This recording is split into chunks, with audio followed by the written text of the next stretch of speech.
Hello guys, welcome back to this channel. In today's video, I'm going to show you how you can complete the collector's gossip quest in Heartopia game.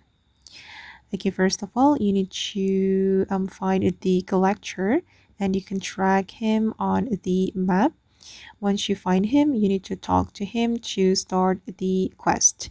And then this is the collector. I'm going to talk to him and then I'm going to take the gossip quest from him, and you will get the mission or the quest, and it says take photos at scenic locations in Heartopia.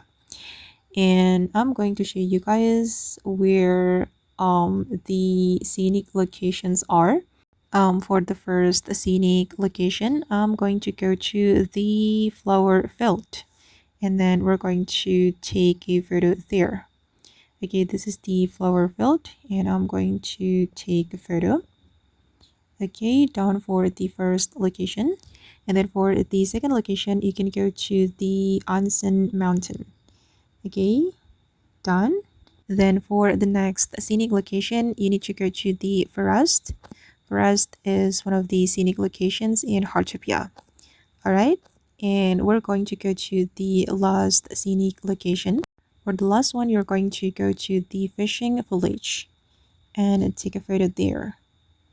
Okay, finally, I've completed taking photo at scenic locations in Heartopia, and I'm going to go back to the collector to claim the reward. Okay guys, and that's how you can find all of the scenic locations in Heartopia to complete the collector's quest. I hope this video will be useful for you. Thank you so much for watching and bye.